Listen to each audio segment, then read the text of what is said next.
আমাদের প্রভু এক এক নবীর উম্মত, জীবন বিধান ঐশী কুরআন।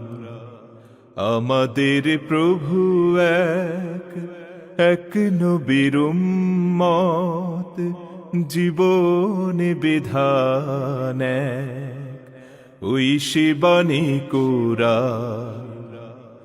তবে কেন এক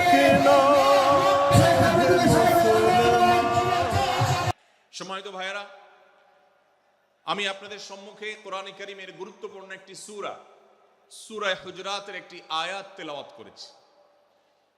সূরা হুজরাতের 7টি বিশেষ সামারি আপনাদের সামনে আমি তুলে ধরতে চাই। এই সূরার বিশেষ তাৎপর্য, এই সূরার যে বিশেষ বার্তা, আজ বাংলাদেশের যে সমাজ বাস্তবতা রয়েছে, সেই সমাজ বাস্তবতায় সূরাতুল হুজরাত প্রতিটি ঘরে ঘরে প্রত্যেক মুসলমানকে বারবার পাঠ করা, পুনর্পাঠ করা প্রয়োজন। আমার রব, আমার আল্লাহ যদি আমাকে শক্তি সামর্থ্য দিতেন, আমি আমার দেশের প্রত্যেক মুসলিম ভাইকে বোনকে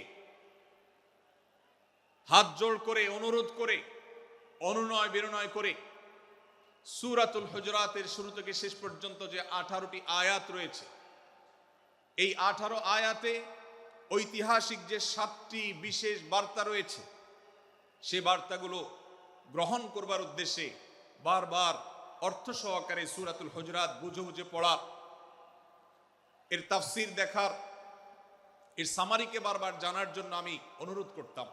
আল্লাহ তাআলা আমাদের সবাইকে সূরাতুল হুজরাত এর আলো দ্বারায় সবাইকে আলোকিত হওয়ার তৌফিক দান করুন। আমি যে সূরার সামারি আপনাদেরকে বলতে যাচ্ছি, যে সূরাকে সামনে রেখে আজকের এই ঐতিহাসিক মাহফিলে কোরআনে কারীমের দেওয়া 7টি বার্তা দিতে চাইছি, সেই সূরার নাম হলো সূরাতুল হুজরাত। এই সূরা কোরআনে কারীমের 26তম পারায় অবস্থিত এবং এই সূরা কোরআনে কারীমের সূরার যে সিরিয়াল, সেই সূরার সিরিয়ালে 49তম সূরা। এই সূরার আয়াত সংখ্যা হলো 18। এই সূরার প্রথম থেকে পঞ্চম আয়াত পর্যন্ত, প্রথম এই 5টি আয়াতে আল্লাহ রাব্বুল আলামিন তার প্রিয় নবী মুহাম্মদ মুস্তাফা সাল্লাল্লাহু আলাইহি ওয়াসাল্লাম, সবাই দুরূদ পড়ি, সাল্লাল্লাহু আলাইহি ওয়াসাল্লাম, প্রিয় নবীজির নাম শুনলে দুরূদ পাঠ করতে হয়, তার জন্য দোয়া করতে হয়। কারণ আল্লাহর হাবিব সাল্লাল্লাহু আলাইহি ওয়াসাল্লাম তার সমগ্র জীবনকে যে কষ্টের মধ্যে পার করেছেন, তার সমগ্র জীবনকে উৎসর্গ করেছেন, তা আপনার আমার হেদায়েতের জন্য, গোটা বিশ্ব মানবতার মুক্তির প্রয়োজনে। যিনি তার জীবনকে, যৌবনকে শেষ করে দিয়েছেন, তার সমগ্র জীবনে কখনো ভোগ, উপভোগ এটিকে কখনো তিনি প্রশ্রয় দেননি, প্রাধান্য দেননি। দিনাতিপাত করেছেন অত্যন্ত কষ্টের সাথে, শত সহস্র বাধার সম্মুখীন হয়েছেন, শুধুমাত্র কিয়ামত পর্যন্ত আগত সকল মুসলিম নরনারীর কাছে যেন কোরআনের বার্তা পৌঁছে যায়, সবাই যেন হেদায়েত প্রাপ্ত হয়ে যায়, সবাই যেন মুক্তি প্রাপ্ত হয়ে যায়, সবাই যেন জান্নাতি হয়ে যায়, সবাই যেন জাহান্নাম থেকে মুক্তি লাভ করে, এই উদ্দেশ্যে তার সমগ্র জীবনকে তিনি উৎসর্গ করেছেন। আমাদের হেদায়েতের জন্য, আমাদের কল্যাণের পথে আহ্বানের জন্য, আমাদের জান্নাতে নেওয়ার জন্য, যার সমগ্র জীবনে কখনো ভোগ উপভোগকে প্রশ্রয় দেননি, কষ্টে নিপতিত হয়েছেন, তিনি চাইলে মক্কার রাজত্ব করতে পারতেন, তিনি চাইলে মক্কার সবচেয়ে ভোগী মানুষ হতে পারতেন, কিন্তু সেটা না করে তিনি যে ত্যাগের দৃষ্টান্ত স্থাপন করেছেন, প্রিয় নবী মুহাম্মদ সাল্লাল্লাহু আলাইহি সাল্লামের সেই অবদানের স্বীকৃতি স্বরূপ আমরা তার নাম যখনই শুনবো সাল্লাল্লাহু আলাইহি ওয়াসাল্লাম বলে তার প্রতি আল্লাহর রহমত যেন, অনুগ্রহ যেন নাজিল হয়, সেজন্য দোয়া করব। আল্লাহ তাআলা তার হাবিবকে রহমত এমনিতেই দান করবেন, আপনি আর আমি তার জন্য রহমতের দোয়া করার মধ্য দিয়ে আমরা সৌভাগ্যবান মানুষের কাতারে শামিল হতে পারবো। তো আমি যেটি বলছিলাম, সূরাতুল হুজুরাতের 1 থেকে 5 নম্বর আয়াত পর্যন্ত এই 5টি আয়াতে আল্লাহ রাব্বুল আলামিন প্রিয় নবী সাল্লাল্লাহু আলাইহি সাল্লামের সাথে আদব এবং শিষ্টাচারের শিক্ষা দিয়েছেন মানব জাতিকে। এবং আল্লাহ রাব্বুল আলামিন ঈমানদারদেরকে পরম মায়ার সাথে ডেকে ইয়া আইয়ুহাল্লাযীনা আমানু, হে ঈমানদারগণ, এই ডাকে আল্লাহ তাআলা ডেকে বলেছেন লা তুকাদ্দিমু বাইনা ইয়াদাইল্লাহি ওয়া রাসূলিহি, তোমরা আল্লাহ এবং তার রাসূলের সামনে আগ বেড়ে কোনো কথা বলবে না, আগ বেড়ে কোনো কাজ করবে না। একজন ঈমানদার, একজন মুসলমান, তার এই শিষ্টাচারের শিক্ষা তার জীবনে ধারণ করতে হবে। যখনই আল্লাহ কোনো কথা বলেছেন, আল্লাহ রাসূল সাল্লাল্লাহু আলাইহি সাল্লাম কোনো কথা বলেছেন, এটি নিশ্চিত হতে পারবো আমরা, তখন একজন ঈমানদার আর কখনো সেটার উপর কোনো কথা বলবে না, আগ বেড়ে কোনো কিছু করবে না, কোনো প্রকার সীমা লঙ্ঘন করবে না। ক্বাল আল্লাহ ক্বাল রাসূল, আল্লাহ বলেছেন, আল্লাহ রাসূল বলেছেন, এটি শোনার পর সে তার আপদ মস্তককে সারেন্ডার করবে, সে নিজেকে আত্মসমর্পণ করবে। এরপর তার কোনো যুক্তিকে, কোনো বুদ্ধিকে, তার কোনো মতামতকে সে সেখানে আর দাঁড় করাবার চেষ্টা করবে না। এটা একজন শিষ্টাচার বিশিষ্ট ঈমানদারের বৈশিষ্ট্য। কোরআন এই শিক্ষা আমাদেরকে দিয়েছে। ভাইরা আমার, এই শিক্ষাকে ধারণ করে আমরা যারা মুসলমান দাবি করছি, আমাদের সম্মানীয় যারা আছেন, আল্লাহকে যেরকম আমরা সম্মান করি, আল্লাহ রাসূলকে যেরকম সম্মান করি, ঠিক একইভাবে আমাদেরকে যে সমস্ত মানুষগুলোকে সম্মান করার নির্দেশ করা হয়েছে, ওলামা একরাম রয়েছেন, আমাদের বাবা মা, বয়সে বড়, শিক্ষিত, এবং যারা আমাদের শিক্ষক বৃন্দ আছেন, এভাবে যারা আমাদের সম্মানের পাত্র আছেন, সে মানুষগুলোর সামনে আগ বেড়ে যেন কোনো কিছু না করি। সে আগ বাড়াটা কথার ক্ষেত্রে হতে পারে, চলার ক্ষেত্রে হতে পারে, আচরণের ক্ষেত্রে হতে পারে। এই শিষ্টাচারের শিক্ষা সূরা হুজুরাতের প্রথম আয়াতে আমাদেরকে দেয়া হয়েছে। প্রিয় ভাইরা আমার, আমাদের সমাজে আজ যে সমস্ত ভালো গুণের দুর্ভিক্ষ চলছে, ক্রাইসিস চলছে, অভাব চলছে, এর মধ্যে অন্যতম হলো আজ শিষ্টাচারের অভাব। আমাদের সমাজের চতুর্দিকে আপনি দেখতে পাবেন পরিলক্ষিত হচ্ছে। আমাদের শিশু থেকে নিয়ে কিশোর, যুবক থেকে নিয়ে মধ্যবয়স্ক, সকল শ্রেণী মানুষের মধ্যে আজ আদব এবং শিষ্টাচারের ভয়াবহ অভাব আমরা দেখতে পাচ্ছি। বিশেষ করে পশ্চিমা সংস্কৃতিকে আমাদের এই স্বদেশে, আমাদের এই মুসলমানদের সমাজে জোর করে পুশ করাবার, সে সমস্ত এজেন্ডাকে বাস্তবায়ন করবার যে প্রচেষ্টা এদেশের এক শ্রেণীর মানুষকে করতে দেখা যায়, তারা এদেশের সমাজের খাঁজে বাজে থাকা ইসলামের কৃষ্টি, কালচার এবং সংস্কৃতিগুলোকে ধুয়ে মুছে পরিষ্কার করবার জন্য শত সহস্র উদ্যোগ নিয়েছে। আমাদেরকে কোরআনের শিক্ষা ধারণ করে, কোরআনের শিক্ষাকে প্রচার করে, কোরআনের শিক্ষাকে প্রতিষ্ঠিত করে ব্যক্তির মধ্যে, ঘরে, পরিবারে, সমাজে, রাষ্ট্রে, সংবিধানে, আইনে, সংসদে, সর্বত্র কোরআনের শিক্ষাকে বাস্তবায়ন করে সেই সমস্ত বিন্দেশী অপসংস্কৃতি চাপিয়ে দেওয়ার ষড়যন্ত্রকে মোকাবেলা করতে হবে ইনশাআল্লাহ। ভাইরা আমার, আর সেজন্য সূরা হুজুরাতের এই শিষ্টাচারের শিক্ষা আমাদের জীবনে খুবই গুরুত্বপূর্ণ। আমরা যখনই কোনো সম্মানীয় ব্যক্তির কাছে আমরা থাকব, তাদের কথার উপরে কথা বলা, তাদের সাথে তর্ক করা, তাদের সামনে আগ বেড়ে কথা বলা, এমনকি তারা যখন চলবেন তাদের সামনে সামনে হাঁটা, এই সবগুলো কোরআনের এই শিষ্টাচারের যে শিক্ষা আছে এর পরিপন্থী। প্রিয় নবী সাল্লাল্লাহু আলাইহি সাল্লামের সময়কার একটি ঘটনা, এক ব্যক্তি তার বাবার সাথে হেঁটে যাচ্ছিলেন, বোঝা যাচ্ছিল না যে তাদের মধ্যে বাবাকে সন্তানকে। অনেক সময় বাপ সন্তানের বাহ্যিকভাবে দেখে বোঝা যায় না, এরকম কোনো কোনো ক্ষেত্রে হয়। জিজ্ঞেস করা হলো তাদেরকে, তোমাদের মধ্যে বাবাকে সন্তানকে? বলা হলো যে অমুক বাবা অমুক সন্তান। তখন নির্দেশনা দেওয়া হলো যে সন্তান তার হাঁটা এবং চলার মধ্য দিয়ে এই বিনয়ের প্রকাশ ঘটাতে হবে, আনুগত্যের প্রকাশ ঘটাতে হবে, সম্মান এবং শ্রদ্ধার প্রদর্শন করতে হবে, যার মধ্য দিয়ে বোঝা যায় যে কে সন্তান আর কে বাবা। এর জন্য জিজ্ঞেস করতে না হয়। আজ আমাদের যারা তরুণ আছি, আমরা যুবক আছি, আমরা অনেকেই পশ্চিমা সংস্কৃতি দ্বারা প্রভাবিত হয়ে আমরা শিষ্টাচারের এই গণ্ডি এবং সীমানা পার হয়ে চলে গেছি। কোরআন আমাদেরকে শিষ্টাচারের শিক্ষা দিচ্ছে যে আমরা সিনিয়রদের সামনে বিনয়ের সাথে আচরণ করব, তাদের সামনে সামনে চলা থেকে বিরত থাকব, যথাসম্ভব তাদেরকে অনুসরণ করার চেষ্টা করব, তাদের সাথে কথা হবে, তাদের আগ বেড়ে কথা হবে না, তাদের কোনো জিজ্ঞাসা থাকলে সেটার উত্তর হবে বিনয়ের সাথে। এই শিষ্টাচারের শিক্ষা আমাদেরকে দেয়া হয়েছে। এবং একইভাবে সূরা হুজুরাতের প্রথম বার্তার মধ্যে নবী সাল্লাল্লাহু আলাইহি সাল্লামের সাথে আরেকটি শিষ্টাচার শেখানো হয়েছে, তা হলো আল্লাহ রাব্বুল আলামিন আমাদের কণ্ঠকে, আমাদের আওয়াজকে, আমাদের কথাকে নবী সাল্লাল্লাহু আলাইহি সাল্লামের কথার চাইতে যেন আগ বেড়ে না যায়, তার চাইতে যেন উঁচু কণ্ঠে আমরা কথা না বলি, তার চাইতে যেন উচ্চ স্বরে কথা না বলি, সেই শিক্ষা দিয়েছেন, সেই শিষ্টাচারের শিক্ষা আমাদেরকে দেওয়া হয়েছে। ভাইরা আমার, প্রিয় নবী সাল্লাল্লাহু আলাইহি সাল্লামের সাহাবীরা নবী সাল্লাল্লাহু আলাইহি সাল্লামের প্রতি আদব এবং শিষ্টাচার এত বেশি প্রদর্শন করতেন যে নবী করিম সাল্লাল্লাহু আলাইহি সাল্লামের প্রতি এই শিষ্টাচারের কথা যখন বলা হয়, সাহাবীরা অনেকে নবী করিম সাল্লাল্লাহু আলাইহি সাল্লামের সাথে কথা বলতে রীতিমতো ইতস্তত বোধ করছিলেন যে কিভাবে কথা বলবো, না জানে জোরে হয়ে যায় এবং তাতে না জানে আমি বেয়াদবের কাতারে শামিল হয়ে যাই, শিষ্টাচার বহির্ভূত কাজ করে ফেলি। এবং আল্লাহ তাআলা যে সতর্কীকরণ করেছেন সূরা হুজুরাতের এই 1 থেকে 5 নম্বর আয়াতের মধ্যে, তার আওতায় আমি না জানে পড়ে যাই। তখন সাহাবা ইকরাম বিনয় এবং বিনম্রতা অবলম্বন করেছেন এবং তারা একরকম বিপাকে পড়ে গেছেন। এতটা তারা সভ্য ছিলেন, এতটা তারা নম্র ছিলেন, এতটা তারা বিনম্র আচরণ করতেন নবীজির সাথে। ভাইরা আমার, এই বিষয়টিও আমরা শুধুমাত্র আমাদের প্রিয় নবীজির জন্য নয়, এটি আমাদের মা বাবা, আমাদের সম্মানের পাত্র যারা আছেন, আমাদের বয়সে যারা সিনিয়র আছেন, তাদের সামনে কথা বলার সময় আমরা মেনটেন করে চলবো, অর্থাৎ আমরা উচ্চ কণ্ঠে তাদের সামনে কথা বলবো না। এই মাহফিলে এখনো শত শত হাজারো মানুষ হয়তো এমন আছেন যারা মায়ের সামনে, বাবার সামনে, বড় ভাইয়ের সামনে, শিক্ষকের সামনে, সিনিয়রদের সামনে, মুরব্বীদের সামনে, ওলামাদের সামনে উচ্চ কণ্ঠে কথা বলেন। প্রিয় ভাইরা আমার, আমরা মুসলমানদের সন্তান, আমরা মুহাম্মদ সাল্লাল্লাহু আলাইহি সাল্লামের উম্মত, আমরা আবু বকর, ওমর, ওসমান, আলী রাদিয়াল্লাহু আজমাইনের অনুসারী, আমরা কোরআনের অনুসারী। কোরআনের অনুসারী কখনো বেয়াদব হতে পারে?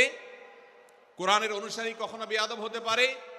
কোরআন যে শিষ্টাচারের শিক্ষা দিয়েছে, এই শিক্ষা আজ আমাদের মধ্যে ধারণ করতে হবে, আমাদের সন্তানদের শেখাতে হবে, আমাদের ঘরে ঘরে এই শিক্ষা চর্চা করতে হবে, আমাদের সমাজে এটিকে প্রতিষ্ঠিত করতে হবে। পশ্চিমা সংস্কৃতির যে ছোবল, সে ছোবল আমাদের সন্তানদেরকে আজকাল অনেক ক্ষেত্রে বেয়াদবে পরিণত করছে, তাদের অনেক সময় শিষ্টাচার থেকে বের করে দিচ্ছে।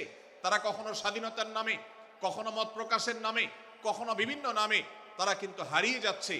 আজকের এই বাস্তবতাকে উপলব্ধি করে সূরা হুজুরাতের 1 থেকে 5 নম্বর আয়াত এর শিক্ষাকে আমাদের মধ্যে ধারণ করতে হবে।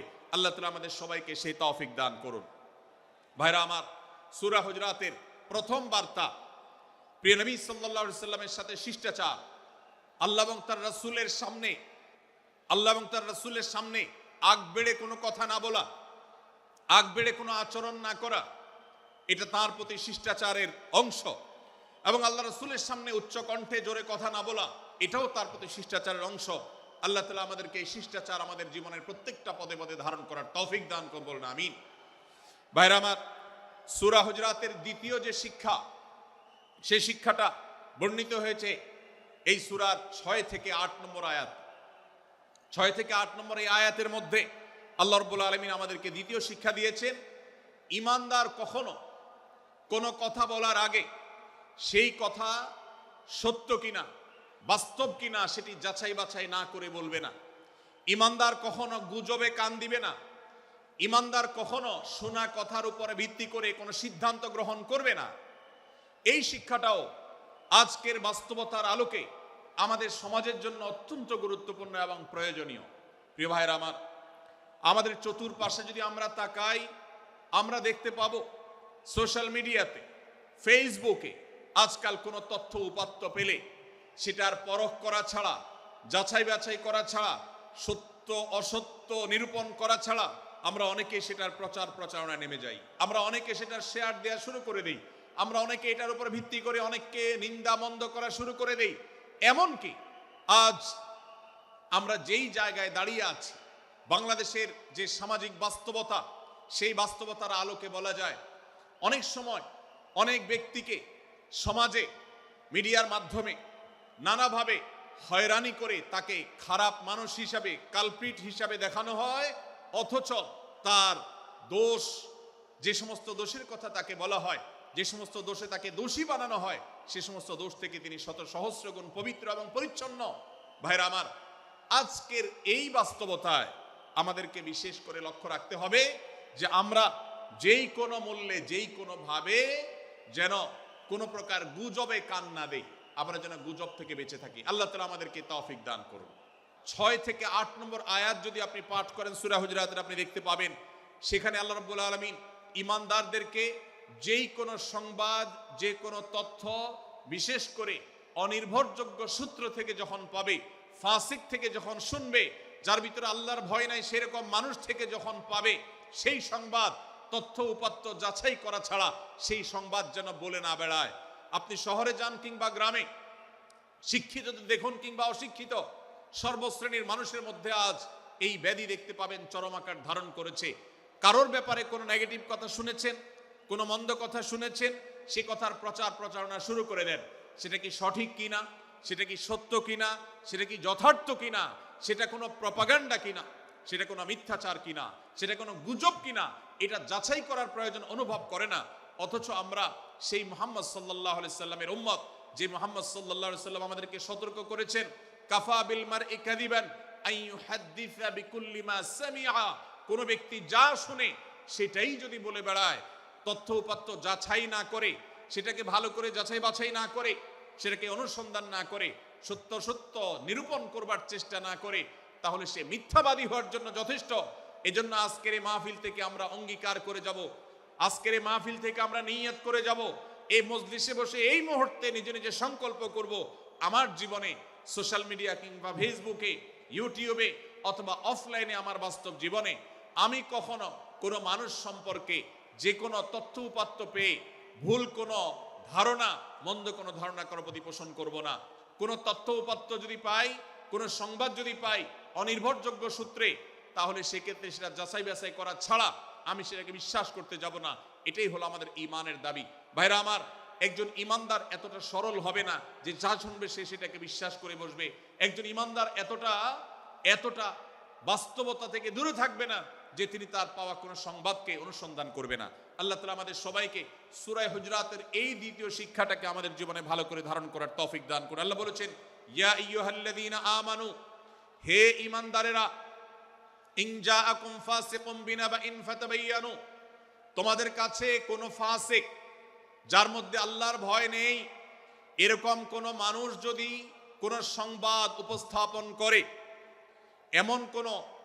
এমনকি গণমাধ্যমেও যদি কোনো সংবাদ প্রচারিত হয়, সংবাদদাতার মধ্যে যদি আল্লাহর ভয় না থাকে, সে যদি টাকার বিনিময়ে কারোর চরিত্র হনন করতে পারে, সে যদি অ্যাডভার্টাইজ পেয়ে কোনো কোম্পানির হয়ে দালালি করতে গিয়ে অন্য কারোর বিরুদ্ধে কোনো মিথ্যাচার করে, সে যদি বিদেশিদের এজেন্ডা বাস্তবায়ন করতে গিয়ে আলেম সমাজের চরিত্রকে কলঙ্কিত করে, কোনো ভালো মানুষকে দোষী হিসাবে সাব্যস্ত করে, তো আল্লাহ তাআলা আমাদেরকে সতর্ক করেছেন, ফাতাবায়ানু, সেই সংবাদ সত্য কিনা আমাদেরকে যাচাই করতে হবে।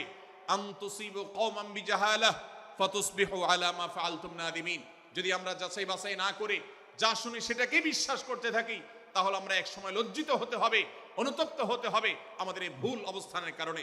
এজন্য ভাইরা, আজকের এই মাহফিল থেকে আমরা প্রতিশ্রুতি নিজের সঙ্গে নিজে দিয়ে যাব যে আমরা কখনো কোনো তথ্য উপাত্ত পেলে, কোনো সংবাদ পেলে, সেটাকে বিশেষ করে কারোর চরিত্র সম্পর্কিত যদি হয়, কারোর সম্পর্কে নেগেটিভ যদি হয়, তাহলে সেটাকে বিশ্বাস করবার আগে ভালো করে অনুসন্ধান করব। যতক্ষণ আমি নিশ্চিত না হব ততক্ষণ পর্যন্ত সেটার প্রচার করব না। আল্লাহ তাআলা আমাদের সবাইকে কোরআনের এই শিক্ষাটাও আমাদের জীবনে ধারণ করবার তৌফিক দান করুন। ভাইরা আমার, তৃতীয় যে শিক্ষা সূরা হুজুরাতের, সেটি হলো আল্লাহ রাব্বুল আলামিন সূরা হুজুরাতের 9 এবং 10 নম্বর আয়াতে ঈমানদারদের মধ্যে যদি কখনো মতভিন্নতা, মতপার্থক্য, যে এটা যদি মারামারিতে পরিণত হয়, ঈমানদারদের মধ্যে যদি কখনো দুই পক্ষ গন্ডগোল এবং ফাসাদের মধ্যে লিপ্ত হয়ে যাওয়ার মতো দৃশ্যের অবতারণা হয়, তাহলে আমরা যেন আমাদের মুসলমান ভাইদের ঘর পোড়ার মধ্যে আলু পোড়া দিতে না যাই। আমরা যেন আমাদের মুসলমান ভাইদের মধ্যকার বিভেদকে আরো বৃদ্ধি করতে সহায়তা না করি। আমরা যেন মীমাংসার পথ অবলম্বন করি। আমরা যেন তাদের মধ্যকার সম্পর্কের যে অবনতি হয়েছে সেটাকে দূর করবার চেষ্টা করি। আল্লাহ রাব্বুল আলামিন এই নির্দেশ দিতে গিয়ে বলেছেন, ওয়া ইন তাইফাতানি মিনাল মুমিনিনা ইকতাতালু, যদি ইমানদারদের দুটি দল, দুটি গ্রুপ নিজেদের মধ্যে মারামারিতে লিপ্ত হয়ে যায়, ফাসলিহু বাইনাহুমা, তাহলে তোমরা সেই বিবাদমান দুটি দলকে মীমাংসা করবার চেষ্টা করবে। আজ আমাদের মধ্যে এরকম বহু বিষয়কে কেন্দ্র করে মুসলমানদের মধ্যে অনেক সময় মুখোমুখি অবস্থান আমরা দেখতে পাই, যা দুর্ভাগ্যজনক, যা হওয়ার কথা ছিল না। এমনকি জাগতিক বিষয়ে যেমন হয়, ধর্মের নামে, ইসলামের নামে আজ আমরা হাজার হাজার টুকরা হয়েছি। আজ গোটা বিশ্বে আমাদের মুসলমানদের যে অবস্থান দুর্বল হয়েছে, এর অন্যতম প্রধান কারণ হলো আমাদের অনৈক্য। আমরা যদি আজ আহলে কিবলা, আহলে সুন্নাহ ওয়াল জামাআতের অনুসারীরা নানান মত এবং পথের অনুসারী হওয়া সত্ত্বেও, নানান থট এবং পন্থার অনুসারী হওয়া সত্ত্বেও, আমরা যদি মৌলিক বিষয়গুলোর উপর সবাই ঐক্যবদ্ধ থাকতাম, আমরা যদি আল্লাহ তাআলার দেওয়া ইত্তিহাদ মাল ইখতিলাফ, বৈচিত্র্যময় ঐক্য, বিভিন্ন বিষয়ে মতভিন্ন থাকা সত্ত্বেও মৌলিক বিষয়ে ঐক্যমতে আমরা যদি থাকতে পারতাম, আমাদের মধ্যে যদি মুসলিম ভ্রাতৃত্ববোধ থাকতো, আমাদের মধ্যে যদি বলয় ভিত্তিক যে দেয়াল আর প্রাচীরগুলো আছে সেগুলো যদি না থাকতো, তাহলে আজ বাংলাদেশের বাস্তবতা হলো, বাংলাদেশে আল্লাহর কোরআন, আল্লাহ রাসূল সাল্লাল্লাহু আলাইহি ওয়াসাল্লামের হাদিসের আলোকে বাংলাদেশ আজ অটোমেটিক পরিচালিত হতো, ঠিক কিনা বলেন?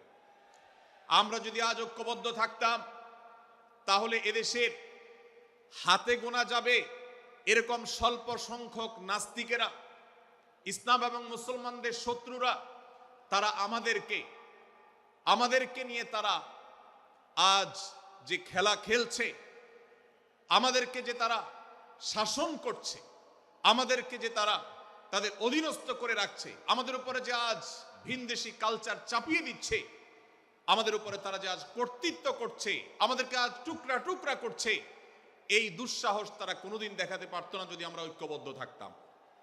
ভাইরা আমার, এই জন্য আমরা সব বিষয়ে সবাই একমত হব না। আজকের এই মাহফিলে যত মানুষ এসেছেন সবাই সব বিষয়ে একমত নন। এমনকি আজকের এই মাহফিল কর্তৃপক্ষ যে আয়োজন করছেন 3 দিন ব্যাপী, এই মাহফিলে আপনারা দেখেছেন এখানে কওমি এবং আলিয়া উভয় জায়গা থেকে বক্তা নির্বাচন করা হয়েছে, অসাধারণ সমন্বয় করা হয়েছে। এটি একটি ঐক্যের বার্তা।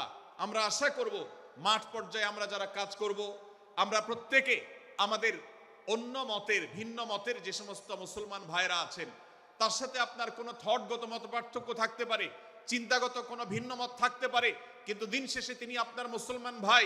তার আল্লাহ আর আপনার আল্লাহ এক, তার রাসূল এবং আপনার রাসূল এক, তার কিবলা এবং আপনার কিবলা এক, তার কোরআন আর আপনার কোরআন এক, তার নামাজ আর আপনার নামাজ এক, তার রোজা আর আপনার রোজা এক, তার যাকাত এবং আপনার যাকাত এক, তার সাথে আপনার মোটা এবং মৌলিক বিষয়ে কোনো মত পার্থক্য নাই। অতএব ছোটখাটো বিষয়কে কেন্দ্র করে আপনি যদি তাকে আপনার প্রতিপক্ষ মনে করেন, আপনি যদি তাকে আপনার শত্রু মনে করেন, এটা হবে আপনার ইসলামের জন্য, আপনার জন্য, এদেশের মুসলমানদের জন্য সবচেয়ে বড় ভুল। ভাইরা আমার,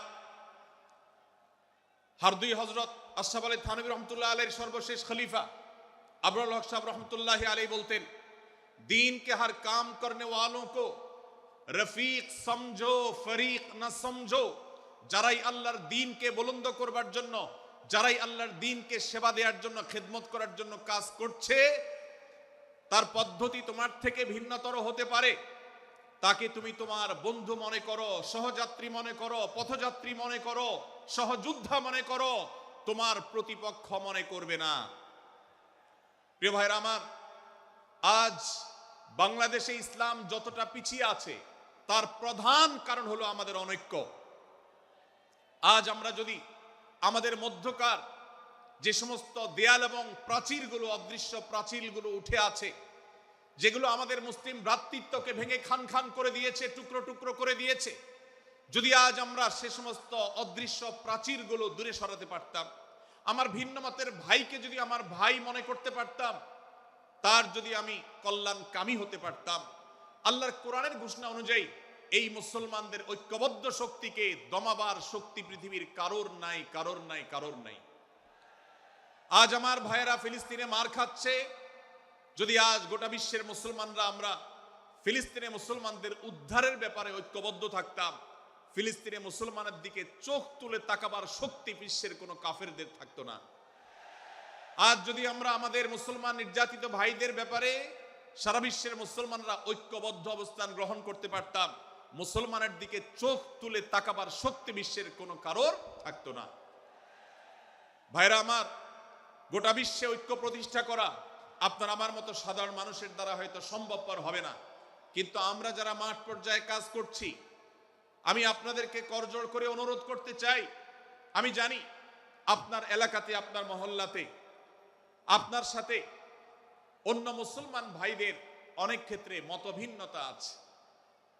সেটা রাজনৈতিক দৃষ্টিভঙ্গির ক্ষেত্রে হতে পারে, সেটা ধর্মীয় থট এবং মানহাজ মাযহাব মাসলাকগতভাবে হতে পারে, সেটা অন্য কোনো ইস্যুভিত্তিক মত পার্থক্য হতে পারে।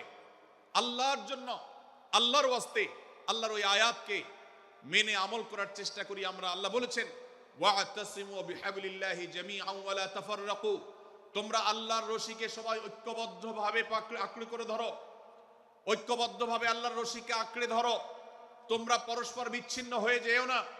আমরা অনেক ফরজের কথা শুনেছি, নামাজ রোজা ফরজ আমরা জানি, বাবা মার প্রতি সদ্ব্যবহার করার ফরজের কথা আমরা জানি, আত্মীয়তার সাথে সুসম্পর্ক, আত্মীয়তার বন্ধন রক্ষার কথা আমরা জানি, ফরজ হওয়ার কথা জানি, কিন্তু মুসলমানদের ঐক্যবদ্ধ থাকতে হবে এই ফরজের কথা আমরা অনেকেই জানি না।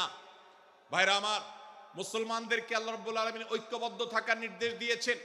এই ঐক্যটা এর মানে এই নয় যে সবাই এক মতের হয়ে যাবে সব বিষয়ে।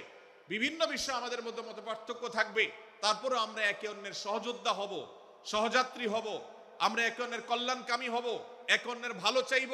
আমার ভিন্ন মতের মুসলমানের কোনো ক্ষতিতে আমি খুশি হব না, তার ক্ষতিতে আমি কষ্ট পাবো, তার সাফল্যকে আমি এনজয় করব, আনন্দিত হব।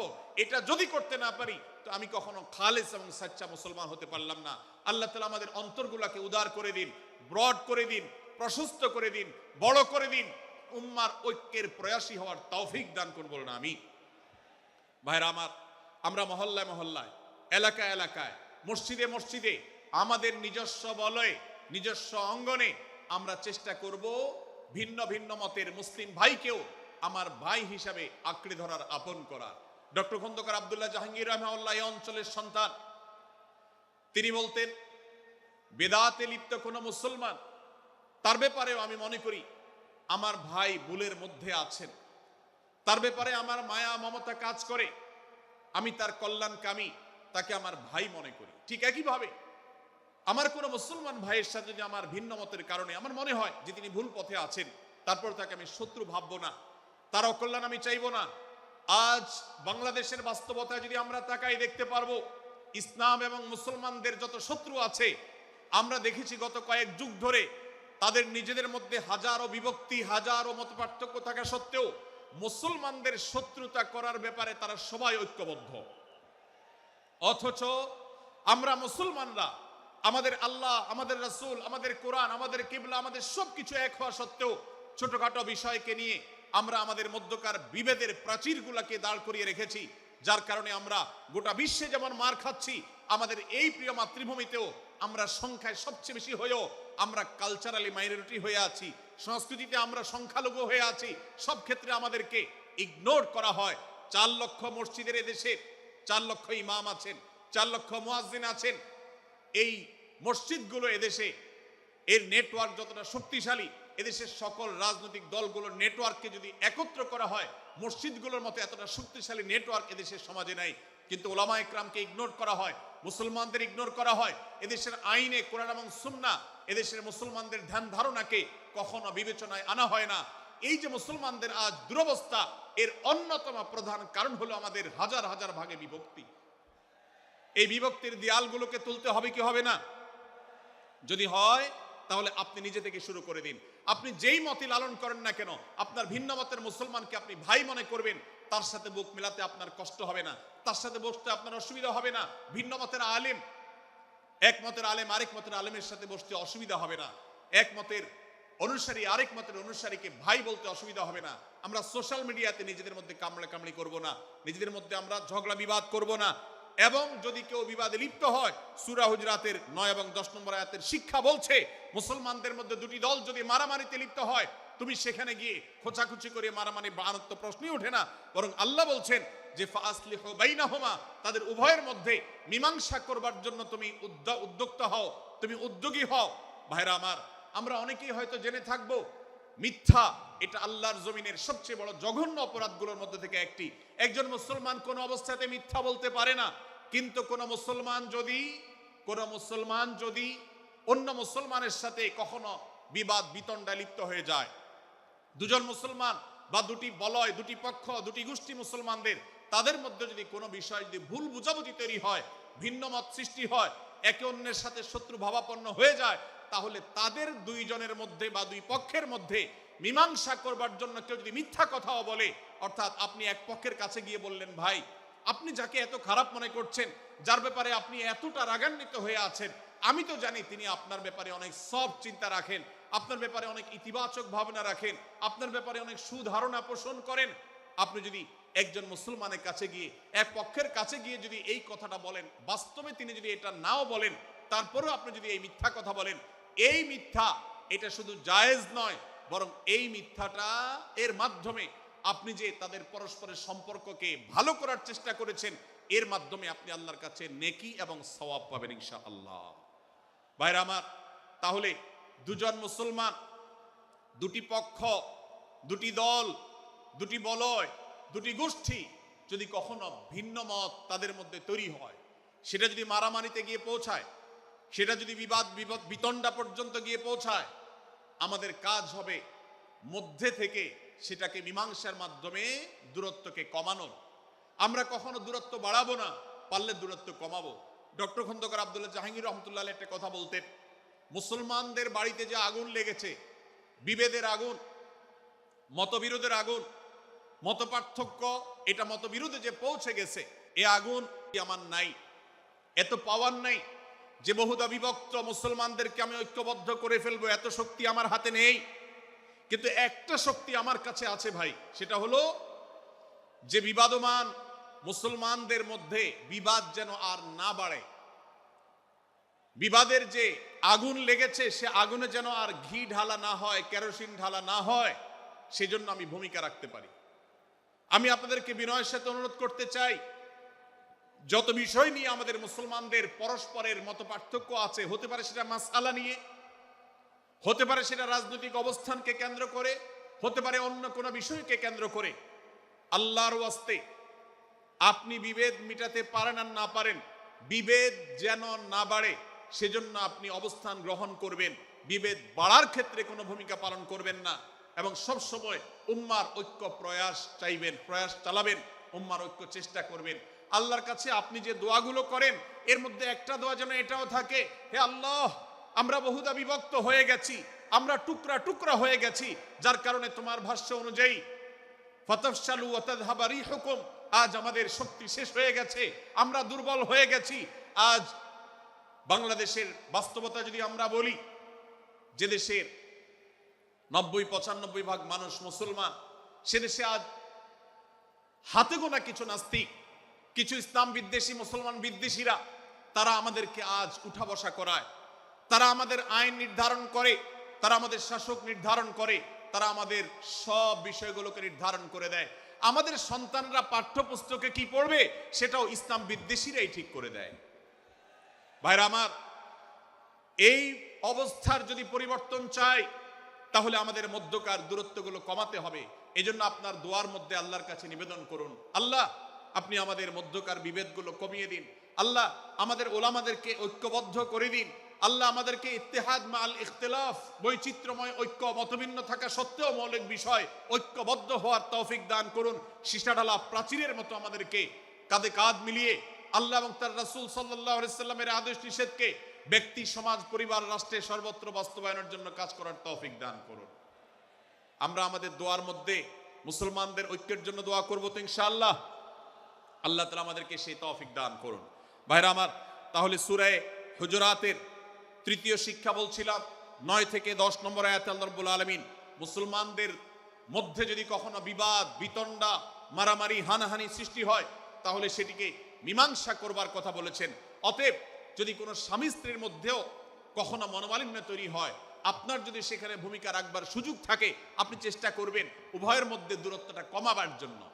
আমরা অনেকে আজকাল নামাজ কালাম পড়ি, রোজা রাখি, দাড়ি রাখি, অনেক ভালো ভালো কথা বলি, অথচ দুজনের মধ্যে গন্ডগোল লাগলো, আমরা সেখানে এক পক্ষ হয়ে আরেক পক্ষকে আমরা খেপিয়ে তুলি। পারলে অনেকে চগলখড়ি করেন, প্রত্যেক পক্ষের কাছে গিয়ে অপর পক্ষের ব্যাপারে মিথ্যা কথা বলে তাদের মধ্যে ভেজালকে আরো বাড়িয়ে দেন।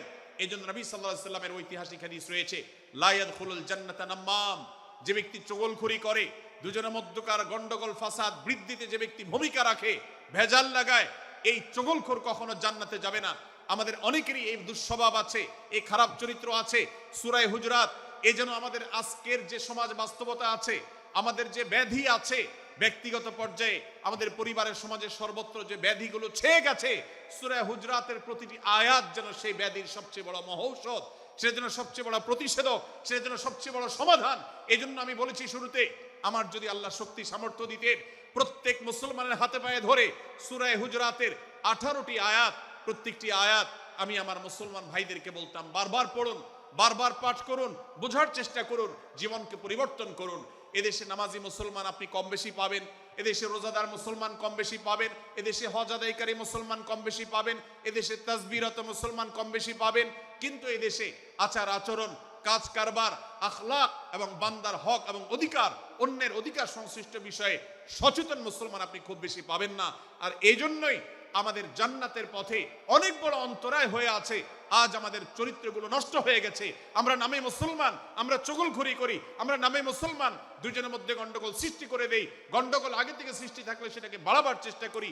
আমরা নামে মুসলমান, আমাদের শিষ্টাচার নাই, আদব নাই, লেহাজ নাই।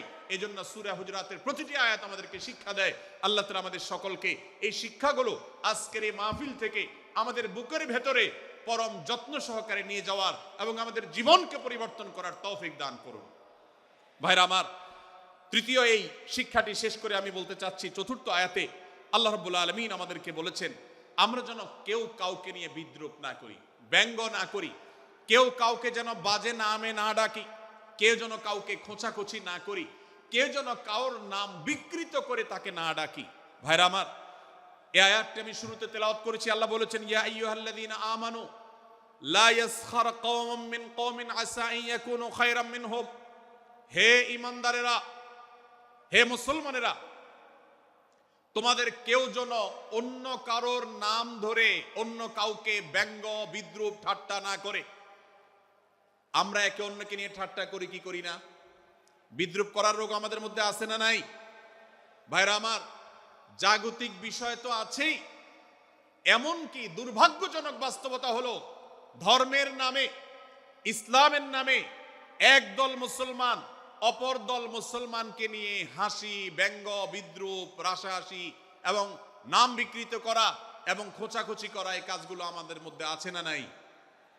আমরা যারা ইসলামের খেদমত মনে করে আমার ভিন্ন মতের ভিন্ন দলের মুসলমানকে খোঁচাখুচি করি, আমরা যারা আল্লাহর খেদমত মনে করে, ইসলামের সেবা মনে করে, দাওয়াতের কাজ মনে করে, ইসলাম প্রচার মনে করে ভিন্ন মতের অন্য দলের মুসলমানকে নিয়ে ব্যঙ্গ বিদ্রূপ আর হাসাহাসি করি, তাদেরকে সোশ্যাল মিডিয়াতে, অনলাইনে, অফলাইনে তুচ্ছ-তাচ্ছিল্য করি, আল্লাহর শপথ করে বলছি, এটা ইসলামের সেবা নয়, এটা হলো প্রবৃত্তির পূজা, এটা হলো আপনার নফসের পূজা, এটা হলো আপনার প্রবৃত্তির গোলামি করা, এটা আল্লাহর গোলামি নয়, এটা ইসলামের খেদমত নয়, এটা ইসলামের 12টা বাজানো। ভাইরা আমার, কোন অবস্থাতে একজন মুসলমান অন্য মুসলমানকে নিয়ে ব্যঙ্গ বিদ্রূপ করতে পারে না। আমার মুসলমান ভাই যদি কোনো ভুল কথা বলে, ভুল কাজ করে, আমি যথাযথ নিয়মে তাকে সংশোধনের চেষ্টা করব, সমালোচনা করার দরকার হলে সেটাও করব, কিন্তু হাসাহাসি নয়, বিদ্রূপ নয়, ব্যঙ্গ করা নয়। আজ আমাদের তরুণদের মধ্যে এটা একটা আর্টে পরিণত হয়েছে। আপনারা রোস্টিং ভিডিওর কথা কম বেশি সবাই জেনে থাকবেন। রোস্টিং ভিডিওর কথা আপনারা জানেন কি জানেন না? ভাইরা আমার, রোস্টিং ভিডিও নামটা দেখেন, অর্থাৎ কাউকে রোস্ট করা। আমরা মুরগি রোস্ট করার কথা জানি, এখন মানুষ রোস্ট করার সিস্টেম শুরু হয়েছে। একজন মানুষের কোনো ভুল কিছু পেয়েছেন, অবশ্যই আপনি সমালোচনা করবেন। আপনি একজন মুসলমান হিসেবে জানতে হবে কারোর ভুলের সমালোচনার মূলনীতি আছে। মূলনীতি আছে না নেই? কোরআন এবং সুন্নাহর বাতানো যে প্রিন্সিপাল, সেটাকে লক্ষ্য করে, সেটাকে আমলে নিয়ে, সেটাকে ধরে ধরে যদি আপনি সমালোচনা না করেন, তাহলে আপনার এই সমালোচনা এটাই আপনাকে জাহান্নামে নেওয়ার কারণ হতে পারে। ভাইরা আমার, আপনি কাউকে রোস্ট করার নামে, কাউকে সমালোচনা করার নামে, হতে পারে কেউ ভুল করেছেন, কিন্তু সেটা করতে গিয়ে যদি তার অধিকার নষ্ট করেন, আপনি সীমা ছাড়িয়ে চলে যান, আপনি যদি ব্যঙ্গ বিদ্রুপ করে হারামের পর্যায়ে চলে যান, তাহলে সূরা হুজরাতের আয়াতের আলোকে আপনি কবিরা গুনাহে লিপ্ত হলেন। আমরা অনেকে আছি যে ব্যক্তিগত পর্যায়ে এই বিদ্রুপ করাটাকে আমরা কোনো বিষয় মনে করছি না। সোশ্যাল মিডিয়াতে অনেকগুলো ভিডিও ক্লিপ আছে, আপনাদের চোখে নিশ্চয়ই পড়েছে, আমার চোখে বহু পড়েছে, যে অনেক সময় দেখা যায় বিনোদনের নামে কাউকে খোঁচাখুচি করা, কাউকে অপমান করা, কাউকে হয়তো ধাক্কা দিয়ে পানি দিয়ে ফেলে দেয়া, কাউকে কষ্ট দেয়া, কাউকে হয়তো প্রতারিত করা, এটাকে আমরা এনজয় করি। অনেক ভিডিও ক্লিপে দেখা যায় এভাবে কাউকে কোনোভাবে অপমানিত করে, কাউকে কোনোভাবে ধোকা দিয়ে বোকা বানিয়ে আমরা এনজয় করি, আমরা হাসাহাসি করি। আমাদের রুচি নষ্ট হতে হতে আজ এই পর্যায়ে এসেছে যে এটা আমাদের এনজয়ের বিষয় হয়েছে, এটা আমাদের আনন্দের বিষয় হয়েছে। ভাইরা আমার, সূরা হুজরাতের এই আয়াত অর্থাৎ 11 নম্বর আয়াত, এই আয়াত বলছে আমাদের জন্য কোন মুসলমানকে, কোন মানুষকে ব্যঙ্গ বিদ্রুপ করা হারাম। কোন মুসলমানকে ব্যঙ্গ বিদ্রুপ করা কি হারাম। অতএব আপনি রসিকতা করে যদি কারোর সাথে ব্যঙ্গ বিদ্রুপ করেন এবং সেটা যদি তার মনে কষ্ট হওয়ার কারণ হয়, তিনি যদি সমাজের মানুষের কাছে হেয় প্রতিপন্ন হন, তাহলে ইসলামী শরীয়তের দৃষ্টিকোণ থেকে সারা বিশ্বের সমস্ত ওলামাদের ঐক্যমতে সেটা হারাম। আমরা চুরি করা হারাম জানি, আমরা ডাকাতি করা হারাম জানি, আমরা মাদক সেবন করা হারাম জানি, আমরা নামাজ ত্যাগ করা হারাম জানি।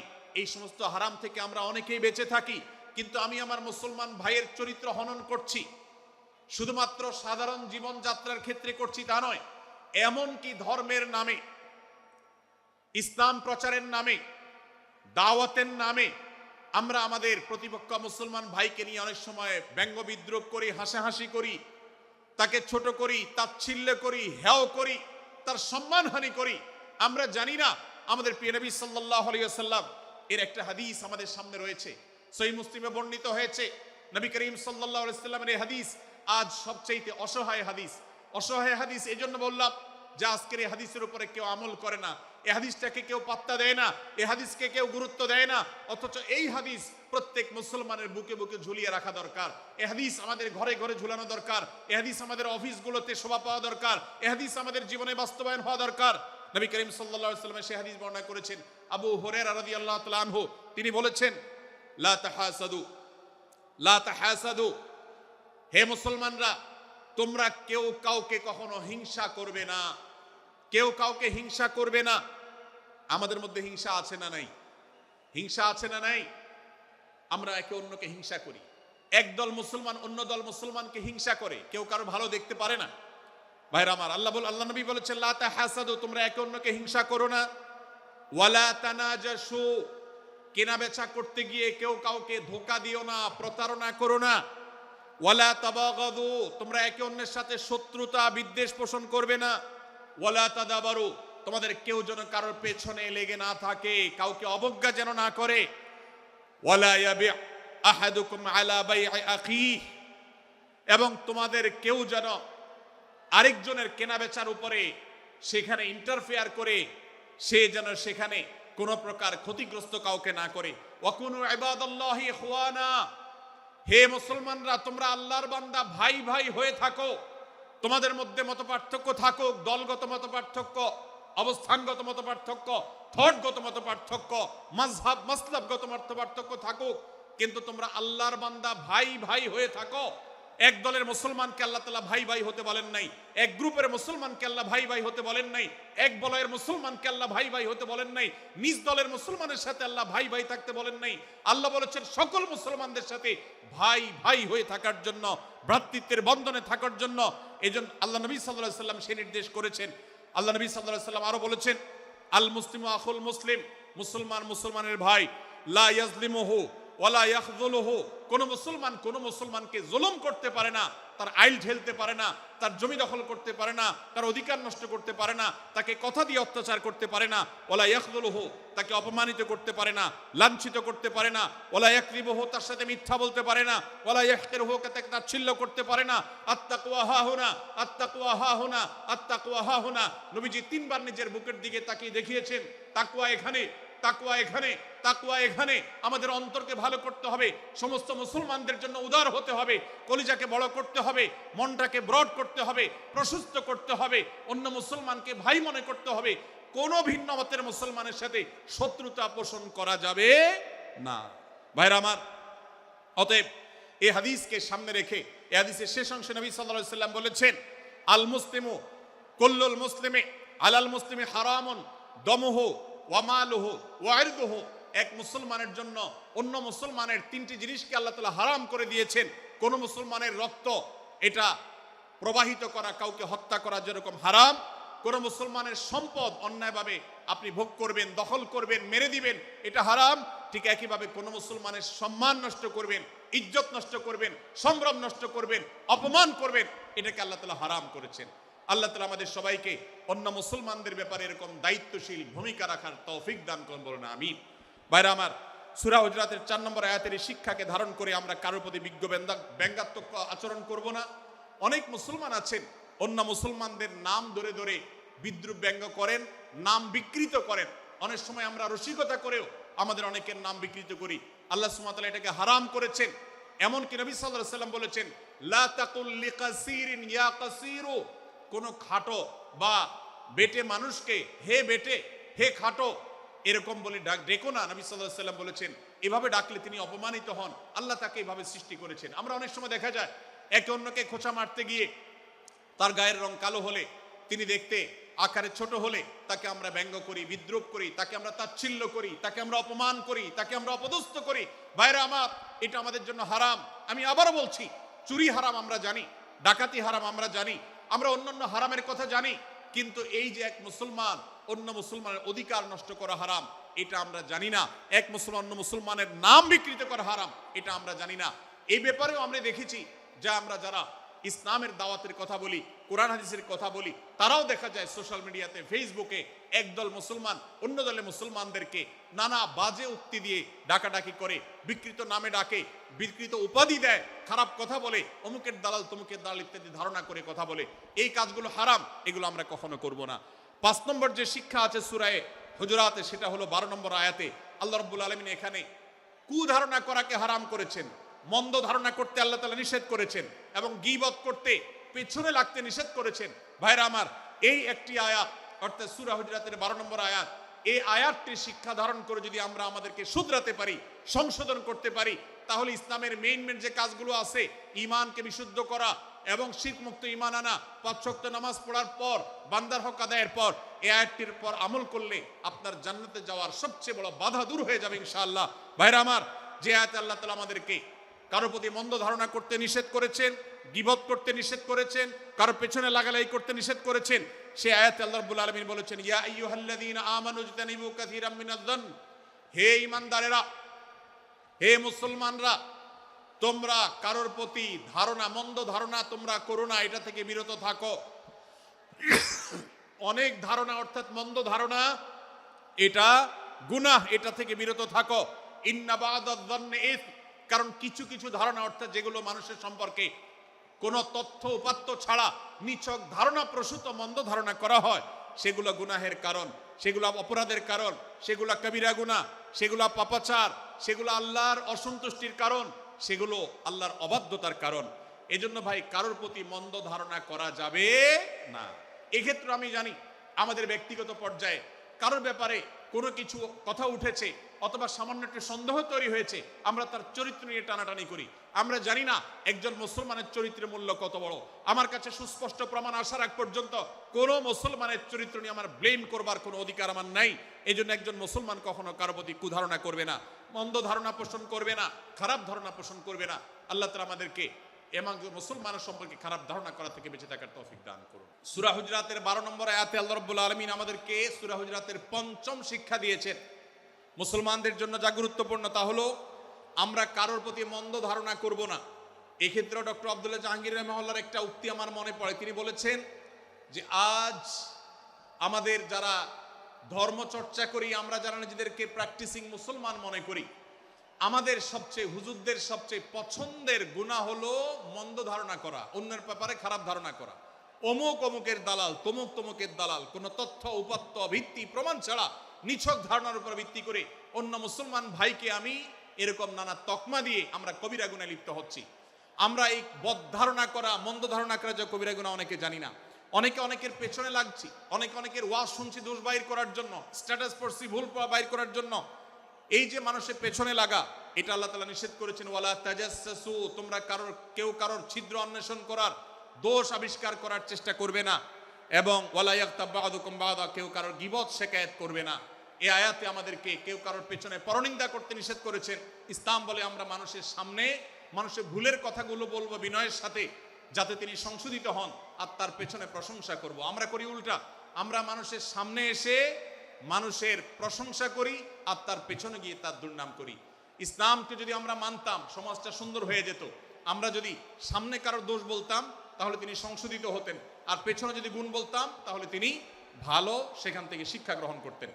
সূরা হুজরাতের 6 নম্বর শিক্ষা 13 নম্বর আয়াতে আল্লাহ তাআলা বলেছেন যে আমাদের সবার গোড়া কোত্থেকে এসেছে, আমাদের গর্বের কোনো বাহ্যিক কারণ নাই তাকওয়া ছাড়া। আল্লাহ বলেছেন, ইয়া আইয়ুহান নাস ইন্না খালাকনাকুম মিন যাকারিন ওয়া উনসা, হে মানুষ সকল, তোমাদেরকে আমি মানুষ, নারী এবং পুরুষ, আদম এবং হাওয়া থেকে সৃষ্টি করেছি।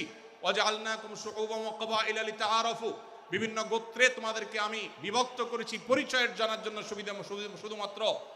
আর আল্লাহ বলেছেন শেষে, ইন্নাল্লাহা আলিমুন খাবীর, তোমরা কি করো আল্লাহ জানে। অতএব আমাদের কারোর উপর কারো কোনো শ্রেষ্ঠত্ব নেই তাকওয়া ছাড়া।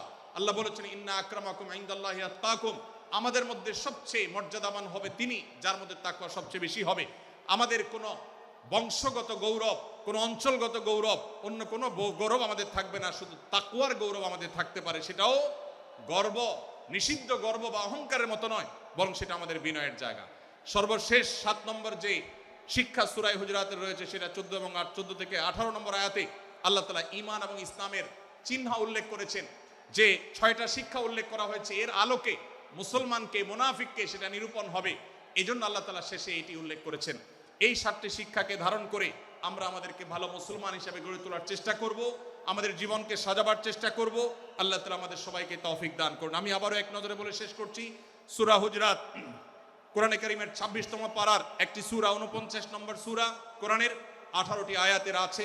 প্রথম থেকে 5 নম্বর আয়াত পর্যন্ত আল্লাহ রাসূলের সাথে আদব লেহাজ বজায় রাখা, শিষ্টাচার মেনটেন করা, এবং সম্মানীয় ব্যক্তিদের সাথেও এখান থেকে আমরা শিক্ষা নিয়ে আদব লেহাজ বজায় রাখা, তাদের সামনে আগ বেড়ে কথা না বলা, আগ বেড়ে কাজ না করা, উচ্চকণ্ঠে কথা না বলায় শিক্ষা আল্লাহ দিয়েছেন।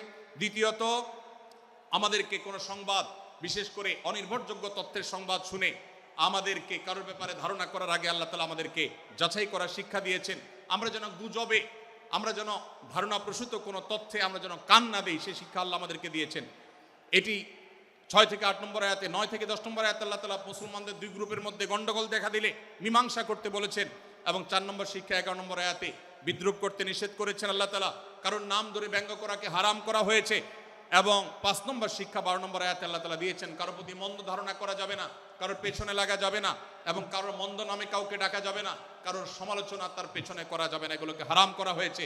6 নম্বর শিক্ষা 13 নম্বর আয়াতে আল্লাহ বলেছেন, আমাদের সবার মধ্যে কারোর কোনো শ্রেষ্ঠত্ব নাই তাকওয়া ছাড়া। যার তাকওয়া যত বেশি, আল্লাহ ভীতি যত বেশি, তিনি আল্লাহর কাছে তত শ্রেষ্ঠ এবং সেরা। 7 নম্বর সর্বশেষ শিক্ষা হলো 14 থেকে 18 নম্বর আয়াতে আল্লাহ রাব্বুল আলামিন ঈমানদারদের আলামত, মুনাফিকদের আলামত উল্লেখ করেছেন। সেখান থেকে শিক্ষা নিয়ে আমরা আমাদের ঈমানকে পরখ করার চেষ্টা করব, আমাদের আমলকে পরখ করার চেষ্টা করব। আল্লাহ তাআলা আমাদেরকে সূরা হুজরাতের আলোকে আমাদের জীবনকে গঠন করার তৌফিক দান করুন, বলেন আমিন। আল্লাহ তাআলা আমাদের সবাইকে আজকের এই তাফসীর কোরআন মাহফিল থেকে সূরা হুজরাতের এই 7টি শিক্ষাকে ধারণ করে ভালো মুসলমান, যে মুসলমান সম্পর্কে নবীজি বলেছেন আল মুসলিমু আখুল মুসলিম, মুসলমান মুসলমানের ভাই। যে হাদিসে নবীজি বলেছেন যে আল মুসলিমু মান সালিম আল মুসলিমুনা মিন লিসানি ওয়া ইয়াদি, মুসলমান সে যার হাত আর মুখ দ্বারা অন্য কোনো মুসলমান কষ্ট পায় না, নিরাপদে থাকে। আমরা আমাদের সমাজকে শান্তিপূর্ণ, সুশৃঙ্খল রাখতে হলে আমাদেরকে মুসলমান হতে হবে, ভালো মানুষ হতে হবে। আমাদের হাত মুখ দ্বারা কেউ কষ্ট পাবে না, কারোর হক নষ্ট করব না, কারোর অধিকার নষ্ট করব না, কারোর কষ্টের কারণ হব না, কাউকে আঘাত করব না, কাউকে গালি দিব না, কারোর কোনো প্রকার অধিকার খর্ব করব না, জুলুম করব না। আল্লাহ তাআলা আমাদের সবাইকে কোরআন এবং হাদিস যে মুসলিমের চিত্র অঙ্কন করেছে, কোরআন এবং হাদিসে মুসলিমের যে রূপরেখা বর্ণনা করেছে, কোরআন এবং হাদিসে যে আদর্শ মুসলমানের চিত্র উপস্থাপন করেছে। আল্লাহ আমাকে, আপনাকে, আমাদের সবাইকে সেই মুসলমান হওয়ার তৌফিক দান করুন, বলুন আমিন। ভাইরা আমার, আমরা মুসলমানরা যদি কোরআন হাদিসের আলোকের সে আদর্শ মুসলমান হতে পারি, বিশ্বের মানচিত্র পরিবর্তন হতে সময় লাগবে না, বাংলাদেশের পরিস্থিতি পরিবর্তন হতে সময় লাগবে না। তবে সবকিছুর আগে আমাদেরকে বদলাতে হবে, আমাদেরকে মুসলমান হতে হবে, কোরআন এবং হাদিসের বাস্তব অনুসারী হতে হবে। প্রকৃত কোরআন হাদিসের অনুসারী হতে পারলেই ইনশাআল্লাহ ইসলামের জয় হবে, কোরআন হাদিসের বিজয় হবে, মুসলমানদের বিজয় হবে, মুসলমানদের দুর্দিনের পরিবর্তন আসবে। আমরা বিশ্ববাসীকে দেখাতে পারবো আমরা সবচেয়ে আদর্শবাদী, আমরা বিশ্বের মানবতার সবচেয়ে বড় আমরা অনুসারী এবং মানবতাকে সবচেয়ে বেশি প্রতিষ্ঠাকারী। আল্লাহ তাআলা আমাদের সবাইকে, বিশ্ব মানবতাকে, আমাদের ইসলামের সৌন্দর্যকে আমাদের ব্যক্তি জীবনে চর্চা করার মধ্য দিয়ে, পরিবার এবং সমাজের চর্চা করার মধ্য দিয়ে ইসলামের সৌন্দর্যকে আল্লাহ তাআলা তুলে ধরার তৌফিক দান করুন। আসুন্নাহ ফাউন্ডেশন, উম্মার স্বার্থে সুন্নাহর সাথে।